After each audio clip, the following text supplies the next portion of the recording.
check one, check two. All right, ladies, gentlemen, and my fellow other companions, thank you for coming to another Lullaby Stories on exclusively Electrostep Network. Today's guest, we got Alec, aka Murkury, in the house. Alec, What's up? how the fuck we doing today? Vibing, man. Vibing. Yeah, thanks for having me on. This is dope. Yeah, man, for sure, for sure. So, we got you on here to talk a little bit about yourself, man. Like, I remember you from years ago in Charlotte playing a couple of times, and like every time I've been able to see your set, man, it's absolute fire. So tell me how the fuck you been, man, since then. What you been doing? Tell us a little bit about yourself. Like, what is Murkury? Appreciate it for sure. Honestly, Mercury was kind of a joke to begin with. Just like, playing house parties back in college at App State back in the day. I just fell in love with mixing and crafting these transitions where it's like you have this song, you got this song, but then when you combine them you get this magical third song that doesn't really exist. Like that whole thing just like lit a fire under me. And I had never really been able to create in that way, where I'm just taking stuff that's already there and making it, putting, my own perspective on it, which is also why I love remixes and bootlegs now and stuff like that and flips and all that good stuff. But it's just such a fun activity, especially when, everyone is dancing and everything like that. So I'm huge into dancing. But back in Boone, we would just throw dance parties all the time, and someone had to DJ, and then curating playlists and all that type of stuff. And then frat parties and whatnot, like sorority parties, like they would pay me, and then I could do the more psychedelic stuff as like fun stuff. And then at a certain point, it was kind of like, well, you know, now I know about Ableton and all this stuff is out there. Ableton, let's go. Yeah, Ableton for sure. And I was like, well, I should start making mashups for live settings and whatnot. But then you get to the point where you're rendering out files, right, out of your Ableton. And you're like, what do I call this thing? Oh Um, God. as it gets more original, you have less something to grasp on as far as like the name is for titling it. So, just kind of fell into like a pattern of naming things like Murky Dub thing one, or like Swamp Murk two, or like Neuro Murk thing. So that it just always kind of like the murkiness kind of like was always there. It was just Right. a fun word, and I feel like it definitely, I was like, I don't know what to call this thing, but it's murky, so I'm just gonna call it this, or like a, as one does. And then Right. one day I was probably pretty baked, and I was exporting something, and I just thought, like dumb. It would be so dumb if it was like Mercury, like the planet or the element, but like spelled Murk, like I've been spelling all these other things. And then I was like, that's so dumb, and it makes me laugh. It's so dumb that it might work. And I looked up, Yes. I was like, I don't know, I'm very like influenced by Dead Mouse and that type of like just playing around with it, having fun, not taking it too seriously, but also coming pretty correct and whatnot. So yeah, I looked it up on SoundCloud. No one had really got it. So I was like, well, screw it. And from that, but don't tell anybody that I was DJ Calamity before that, or we might have a problem. Oh no. We're gonna have to cut that part. It's too Okay. embarrassing. Gotcha. Well, typically we do live takes, so but I can try to work it out, all right? I'm joking. I'm joking. Okay, Leave it. okay, gotcha. So, I was actually gonna ask you, like, which one did you take more, like, did you take it more from like the planet inspiration or the element inspiration kind of thing? But it seems like you took a little bit from both and just combined it with that Yeah. murkiness. Yeah. Again, it was just in the moment. It was just kind of like wordplay, like, oh, this is dumb. But then now, since then, all of these different meanings have like revealed themselves to me.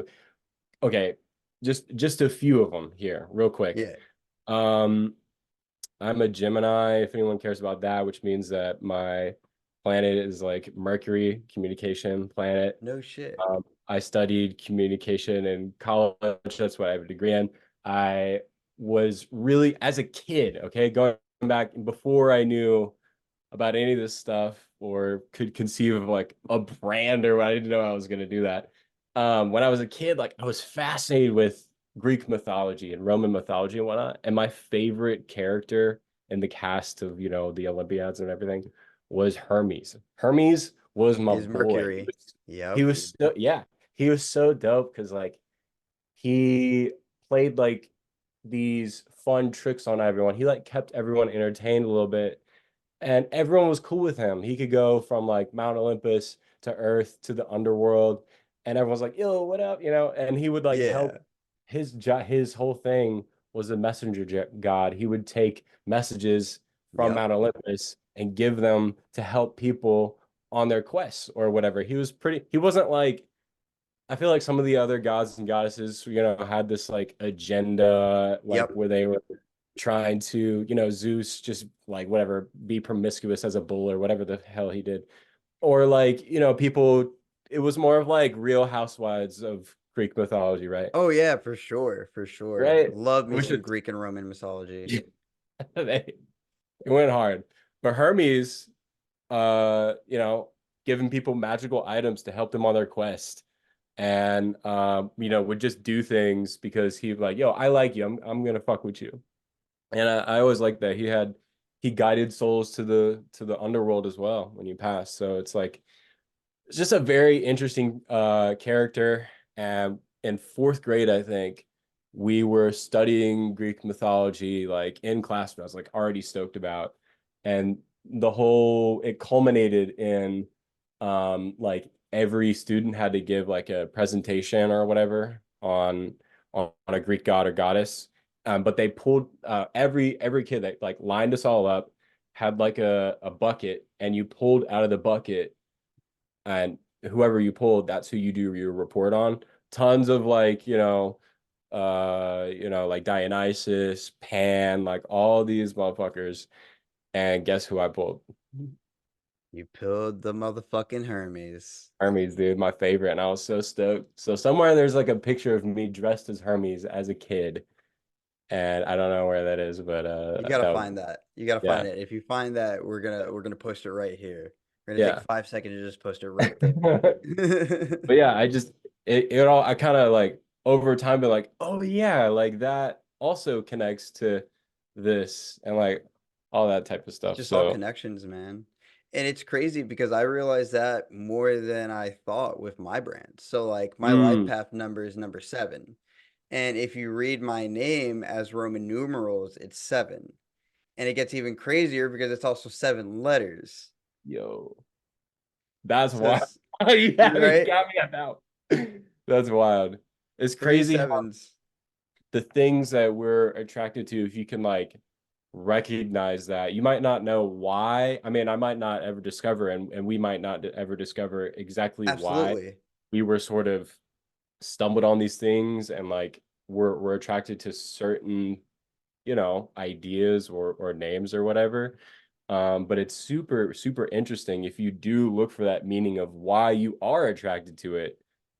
Over time it might evolve as well, so it's pretty interesting. That's cool as fuck, dude. Oh yeah, man. Everything in life is connected in some way, shape, or form. And I'm sure you said like your psychedelic experiences, man. Like it's one of those things that we're all just a grain in the sands of life kind of thing. We're so fucking tiny, but yet we're so connected to everything kind of thing. It's pretty insane. And if you look for those patterns, man, you'll see them. It's all about like, and I was reading this book actually. It's like your whole perspective, your whole reality is a matter of what patterns you're looking for, kind of thing. If you're Mm, looking for negative patterns, you're gonna probably lead a very negative life.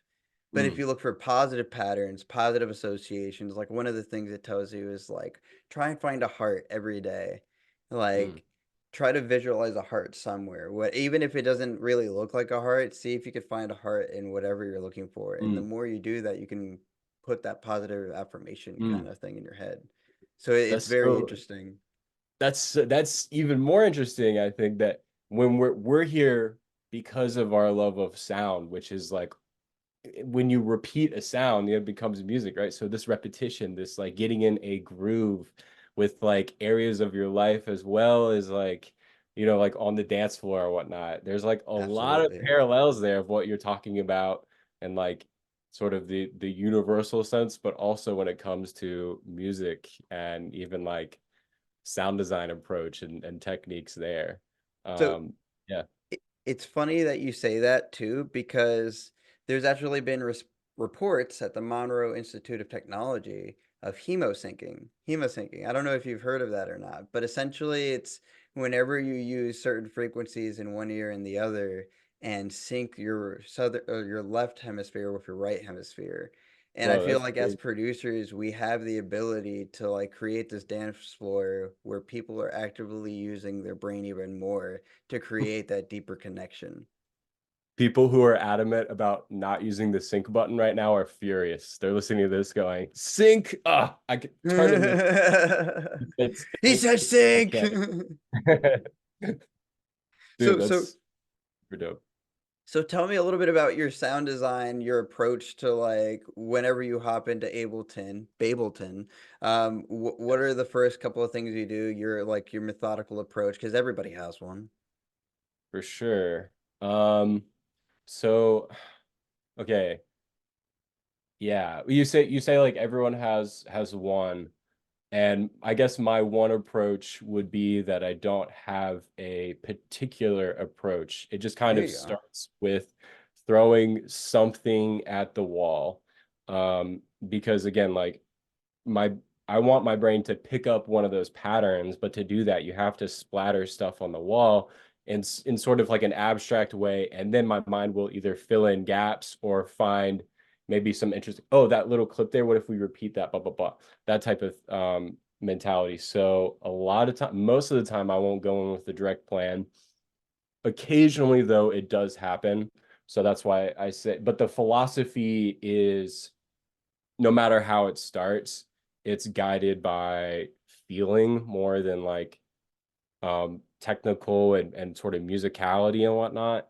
And I try and this might sound dumb, but I truly think that in a way, like I want the music to tell me what to do, like what is best for this song. Not like what do I feel like is best? What does the music, what is it telling me that it wants? You know what I mean? And then Right. how do I, of course, like the relationship with how do you feel about like what you think it wants? And usually like my process is guided by when the emotion starts to well up, that's when I know that that I have something. Um, and a lot of times that does result in a lot of like, crying in the studio or feeling really heavy or and that type of stuff. Something might come up. So it's a very like emotional process for me a lot of times. Occasionally there'll be a song that comes along where it's like banger season or whatever.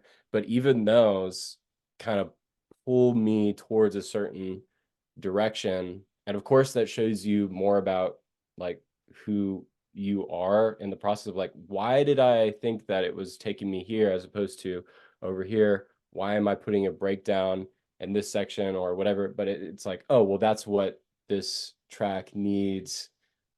It's kind of hard to describe in words when you're talking about feelings and music, of Right, course. right. Take it out of And that that's why it's context. easier to talk through music. Yeah, exactly. But that's sort of like the overall process. And then when you get down to the nitty-gritty of like composition and arrangement of the sound design that okay, like these sounds are cool, but how do I arrange them? Really, I have come over to the side of um, less is more, but Absolutely. also finding it like to make really, really unique um arrangements that also have like a fluidity and like a sort of congruence and connectivity so that it doesn't take you too far off the beaten path. Like you do eventually get back to the groove. But like for example, you can, if you have like your lead synth bass or whatnot that you pretty much have like throughout the whole drop, duplicate it a couple times, and then you leave this one section in the original one, and then for the next section, you have this other synth that is duplicated. It's the same one. Take over, and then you can process that one wildly differently so that it still maintains the root of the original, but it kind of has like a different feel to it. You can chop it up differently and whatnot. So, I mean, getting things to audio pretty much as quickly as possible, and then just processing Yes. the shit out of everything and creating those like Yes. variants and the that might disrupt but also like add to the overall groove. um there's like that fine balance there between, like people want the repetition, they want to hear that sound, like the main sound or whatever. if Hmm. you if you do go that route, they want to hear it more than just like, like one phrase or whatever. So Right. having that repetition to build is good, especially like at the beginning of a drop, but then as it continues, adding a little bit more diversity and variance, I think is a good strategy. And that's kind of where I'm trying to elevate, where I'm trying to evolve even more now as an artist, of really, really focusing on taking that, of like making sure that it has the most possible of that while keeping the broader like space and sort of, like I was saying before, of the less is more. Um, Yes. but to a certain extent. To an So extent, right. yeah, the So balance. like absolutely. I actually do the same thing. Like Mm, that's actually I absolutely agree with the philosophy little is more. So like you're absolutely right. There's a thing that I learned at the producer dojo that like a PVRD, you present the idea, you vary the idea, you repeat the idea, and then you differentiate the idea. And mm, being able to not only make so much with one sound, it also creates your own style. It also creates your own sonic signature. It also creates, like you were saying, that cohesiveness. So whenever people listen to a track, luckily for me already, and I'm sure you have your fans as well that do this as well, they can listen to a song and be like, oh, that's Lullaby. Oh, that's Murkury. You know what I mean? Like I know this would be your style. I know this would be your track. You know what I mean? It's because of the way that you utilize what you have, kind of thing. And the more other elements you try to add to that, that's when everything has become messy, right? But outside of that, like whenever it comes to mixing and mastering, what's your thought process on that? Because I mm. realize that there are no rules as long as you get to the destination and it sounds good, kind of thing, like all these different things that you probably would learn in a traditional learning sense, you could get by just Mm. absolutely breaking the system. Yeah. No, 100%, 100%.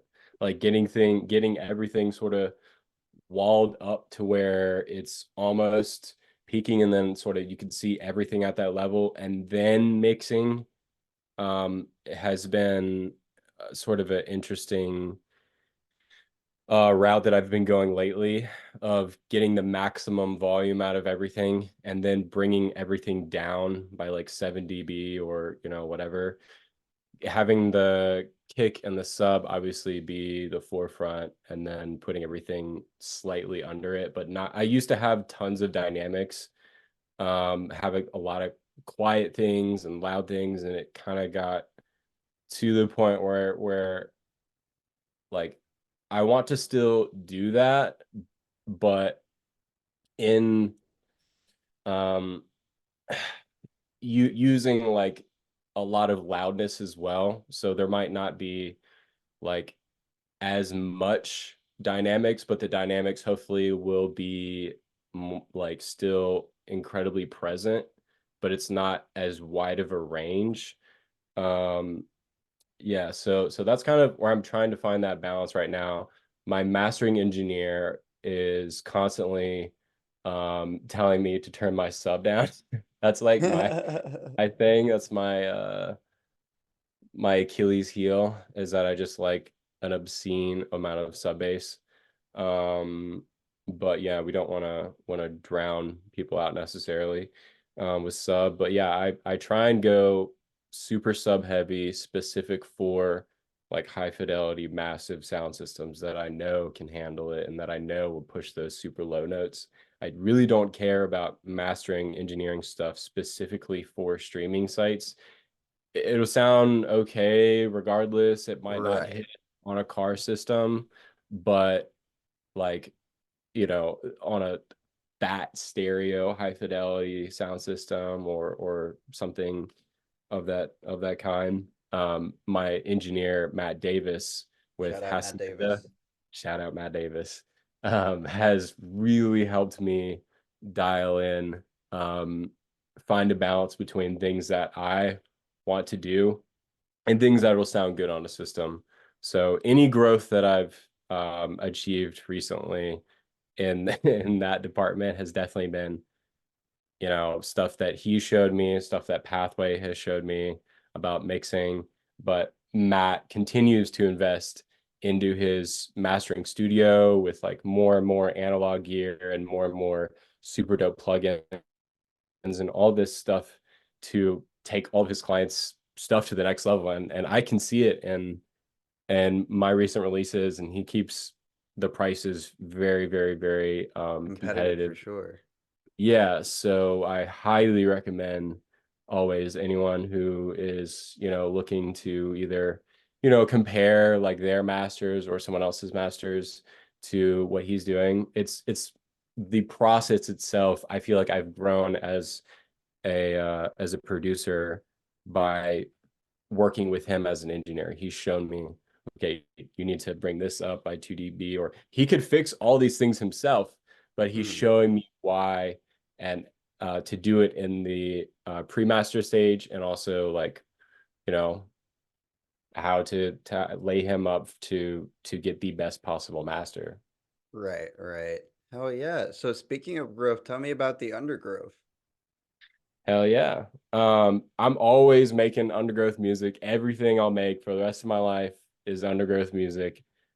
That's definitely something that I am very, very passionate about, is just continuing to make and propagate what I think is just a dope genre that now can be tagged out there and whatnot.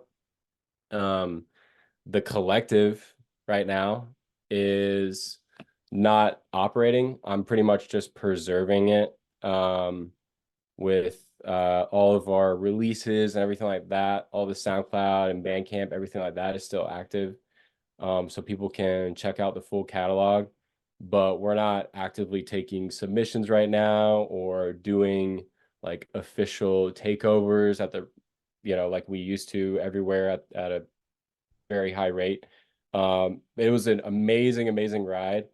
What I'm doing now is sort of shifting to um, putting as many people on as I can through my own Murkury project, and continuing to do a lot of things that I was doing with the undergrowth now just with Murkury, so that I can like, it's the same thing of like when I look to people who I'm inspired by, like Skrillex, uh, Dead Mouse, like a lot of these people have their own labels, right?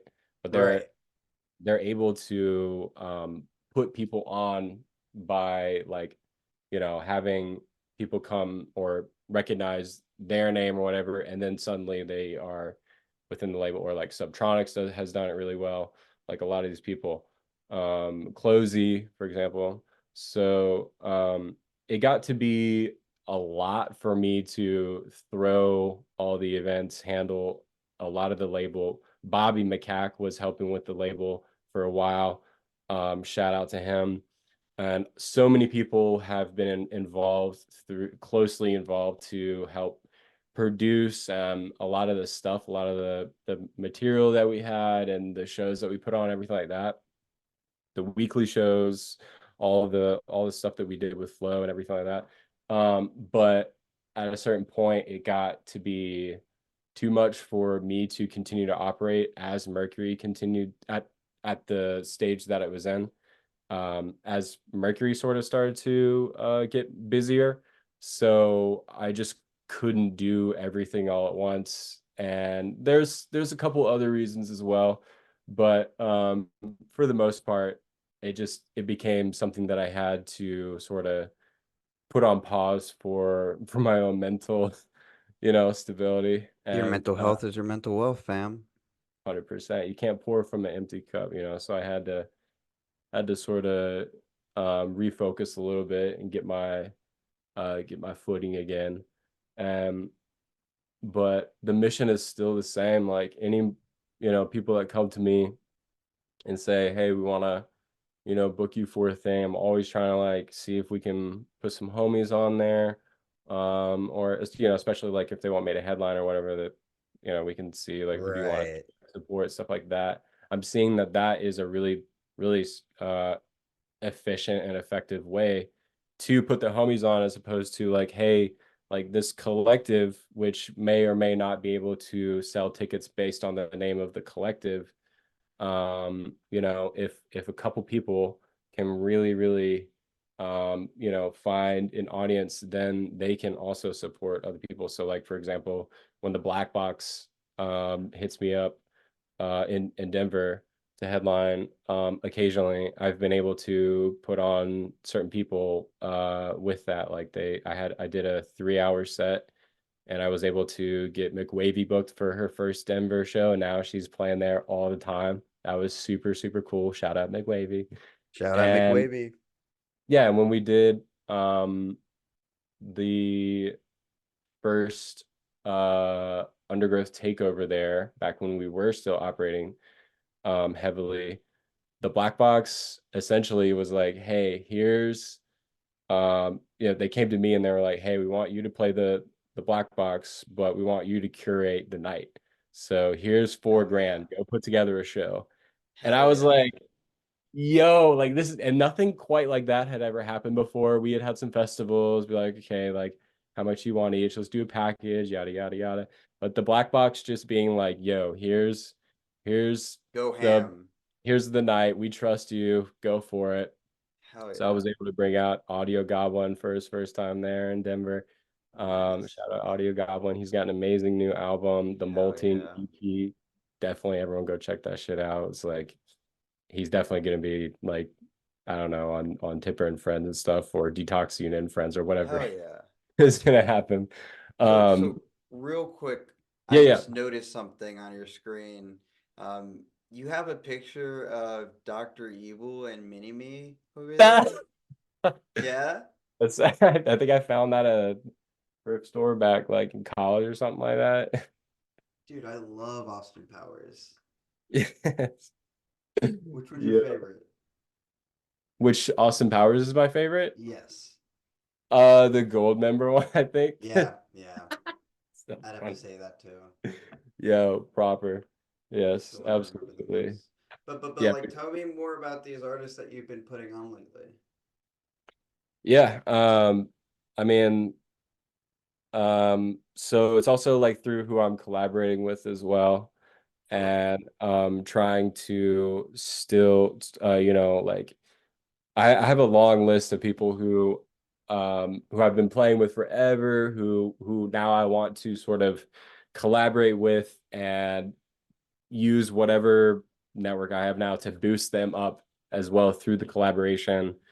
Like my buddy, um, a, a few of them actually now at this point. But a lot of collabs that I am going to start this year, like Sinatra, homie, in the Wilmington area, super talented. Been wanting to collab with him for years. We used to do stuff together back in the day with Liquid Culture, him and Bobby McCack. Um, and it's super, super inspirational crew. Um, and just people like that people might not know of, but I really, really want to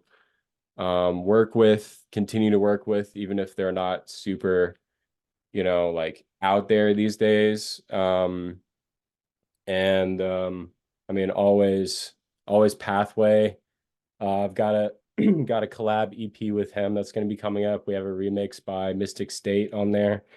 Um, and maybe another remix as well, but that'll be out soon. I've got a collab with Freddie Todd, who Nice. uh we're I think it's gonna be on his album or one release that he has.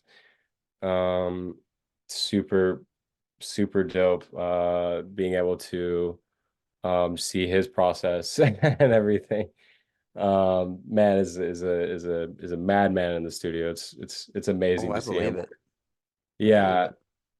Yeah, he doesn't use Ableton, so I'm like I feel like a child in his studio. I'm like, what does this button do? Oh man, what does he use?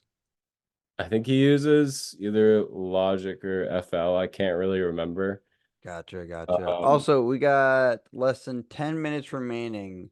What track do you want to go ahead and show the crowd? Tell us what track tells of the tale of Mercury best.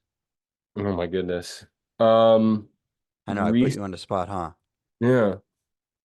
Well, I mean, Rebirth is a good one if you want emotional sort of Bet. vibes. I love Future Garage and I would love to see more of it out there. So we can maybe do that one. Oh yeah, give me just a moment and I'll pull that son bitch up. Yeah, I All feel like right.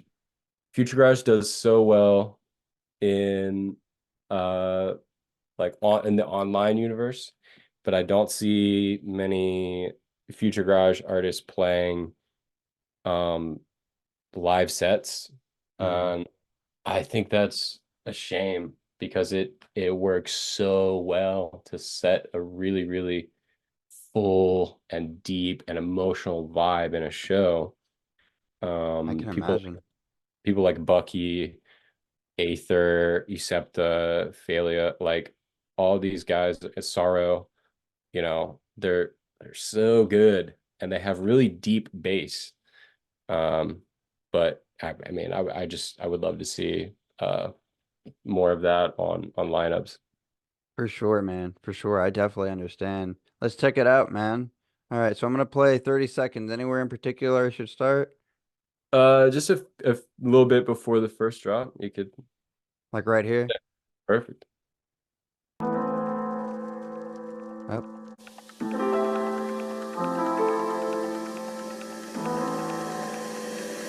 Let someone see right through.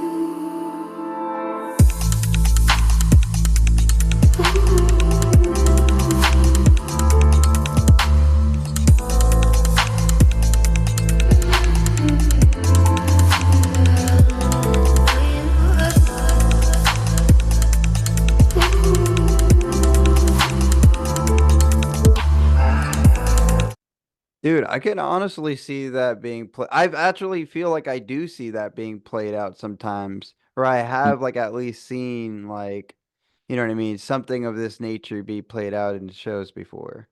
Mm. Well, I need to So go to those it's definitely shows. cool. And shout out Levere as well for the artwork and just everything that man does. He's such a legend. Oh yeah, that artwork is amazing, man. Hell yeah. All right, so we Yeah. got 6 minutes remaining. Any last words that you'd like to say, sir? Yeah, I don't know. I appreciate you and you having me on. Yeah, uh we could talk about I mean, it's only kind of so this evening I'm going to play a house set as my side project and it's Yeet Davidson, which is what my friends call me or whatever. I guess they I get that a lot with the Pete thing. Um Oh man. yeah, Oh so man. I mean, with the hair, man, I get more Frodo vibes. I don't know. thank you. Dice You're Man, welcome. we're working on a collab with Dice Man and he hit me with uh he said I look like Fortet and I was like Oh to shit. the side and I was in the zone working on the track or collab with Rafiki at the time. So I missed Yeah. it. And I like came back and I was like, dude, he got me. He got me so good. Yeah. That's probably the best one. Guess But who I get a lot? oh, oh, wait. There's a few of them. The Zomboy or wait, No. what is I can't remember what he looks like. Are you wait, who is it? Who do you think? Virtual Riot. Virtual Riot. That might be who I'm Yep. thinking. That's Yeah, the one I get the most. I used to get Subtronics for whatever reason. really. Yeah, I got Subtronics, I got Virtual Riot, and then somebody when I was really young said I look like one of the Jonas Brothers, and I'm like, what the fuck? Like, Love it. oh yeah. Oh yeah. Well, man, like it's been a real pleasure talking to you, man. Like, I definitely look forward to seeing more of your stuff. Um, all the links to Mercury's music is going to be down below. There's my finger. Okay. It's going to be down below and as well as my links, as well as Electrostep's links as well. Definitely support us on all platforms. If you've enjoyed the show, make sure you leave a like, follow, and comment down below which is your favorite parts, or if any of this helped you, or if you just absolutely hate us. You know, like hate in the Yeah. comments. That's Hey, fine hey, too. hey, hey. But Alec, thanks again for coming on here, man. Yes. And yeah, this is another Lullaby Stories, brought to you exclusively by Electrostep Network. Take care. Have a great one, guys.